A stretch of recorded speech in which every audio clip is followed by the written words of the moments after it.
আমরা এমন একটি রাষ্ট্র দেখতে চাই যে রাষ্ট্রের নাগরিকদের মধ্যে আর কোনো বিভাজন বিভক্তি থাকবে না। সমস্ত দেশ এবং জনগণ ঐক্যবদ্ধ হবে। কারে নিয়ে স্বপ্ন দেখবে একটা চাঁদাবাজ মুক্ত দেশ হবে, কারে নিয়ে স্বপ্ন দেখবে একটা দুঃশাসন মুক্ত দেশ হবে। আপনাদের দিকে মানুষ চেয়ে আছে। বন্ধুগণ, এগিয়ে আসতে হবে। আমরা এই কাজের জন্য তৈরি আছেন? তাইলে আরো কুরবানির জন্য তৈরি হবে, আরো কুরবানির জন্য তৈরি হবে। আপনাদের মাধ্যমে সমাজের মানুষের কাছে আমি দুই একটা জিনিস চাইব। নাম্বার ওয়ান, আমরা যদি দেশের জন্য জাতির জন্য কাজ করি, আমরা আপনাদের একটু ভালোবাসার কান ধরব, আপনারা যেন আমাদেরকে একটু ভালোবাসা উপহার দেন। নাম্বার টু, ভালোবাসার সাথে আপনাদের জন্য একটু সমর্থন এবং সহযোগিতা পাই। নাম্বার থ্রি, সমর্থন সহযোগিতার পাশাপাশি জাতীয় চ্যালেঞ্জ মোকাবিলায় আপনাদেরকে যেন আমরা আমাদের পাশে পাই। নাম্বার ফোর, এই জাতিকে বদলে দেওয়ার জন্য আপনাদের অন্তরে যেন আমাদের জন্য একটা জায়গা পাই। এই চারটা জিনিস যদি দেশবাসী আমাদেরকে উপহার দেন, আমরা দেশবাসীর কাছে চিরকৃতজ্ঞ থাকব। ক্ষমতায় যাওয়া আমাদের উদ্দেশ্য নয়, দেশে একটা সুশাসন কায়েম করা আমাদের মূলত উদ্দেশ্য। এই বাংলাদেশে সবচেয়ে বেশি ক্ষতি হয়েছে আমাদের শিক্ষার ক্ষতি। আজকে আমাদের যুবক যুবতীরা মাস্টার্স গ্র্যাজুয়েশনের সার্টিফিকেট নিয়ে তারা এখন দুয়ারে দুয়ারে ঘুরে, তাদের কাঙ্ক্ষিত একটা চাকরি তারা পায় না। দুটি কারণে পায় না। একটা কারণ হলো একটা গোষ্ঠীর কাছে সমস্ত মানুষের কিসমত হাইজ্যাক হয়ে গিয়েছিল। এই গোষ্ঠী বাংলাদেশকে তাদের জমিদারি মনে করত।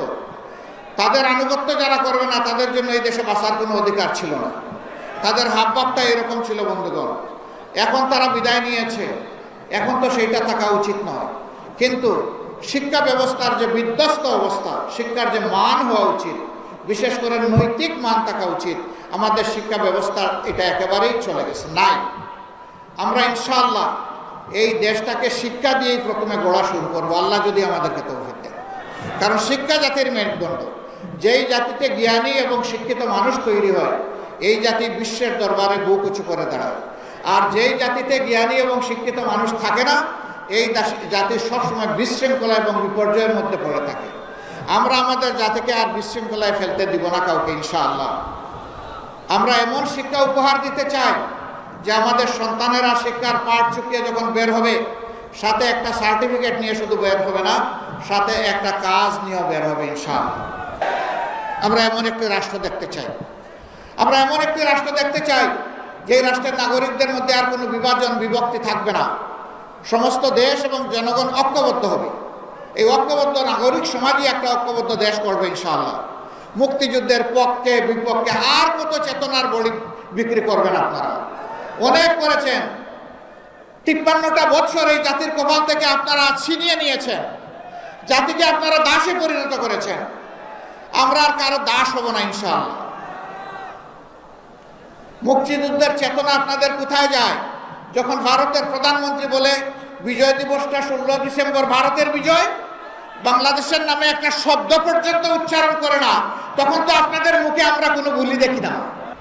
প্রিয় ভাইয়েরা, আমরা এমনই একটি বাংলাদেশ চাই যেই দেশে চাঁদাবাজদের কোনো অস্তিত্ব থাকবে না, দখলদারদের অস্তিত্ব থাকবে না, কোর্ট কাছারি আদালত কোথাও ঘুষ চলবে না। বলবেন এত অল্প বেতনে তখন চলবে কেমনে মানুষগুলো? হ্যাঁ, সেই ক্ষেত্রে বেতন বৈষম্য দূর করে সেটাকে সমন্বিত করা হবে, ইনশাআল্লাহ। এখন তো বেতন দেই না বলে 100 গুণ বেশি নিয়ে যায়, তখন দ্বিগুণ বাড়ায় দিলে মানুষ শান্তির সাথে এই দেশে বসবাস করবে, ইনশাআল্লাহ। সবাইকে তার কাজের ব্যাপারে মূল্যায়িত করা হবে, ইনশাআল্লাহ। আমরা এমন একটি দেশ চাই যেই দেশ হানাহানির দেশ হবে না, মানবিক বাংলাদেশ হবে। তবে নিঃসন্দেহে এমন একটি দেশ চাই যারা ফেসিবাদের কাছে মাথা নত করবে না, যারা কোনো আগ্রাসী সাম্রাজ্যবাদ মেনে নেবে না, দুনিয়ার সমস্ত দেশ হিসাবে বন্ধু হিসাবে দেখবে, কাউকে প্রভুর জায়গায় বসাবে না। এমন একটি জাতি আমরা গড়তে চাই। আপনারা কি সেই জাতি গড়তে চান? শিওর।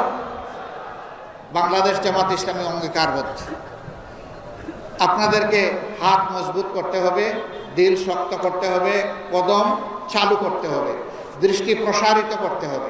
কিন্তু বিনয়ের সাথে একটা কথা বলতেই হবে আমাদের,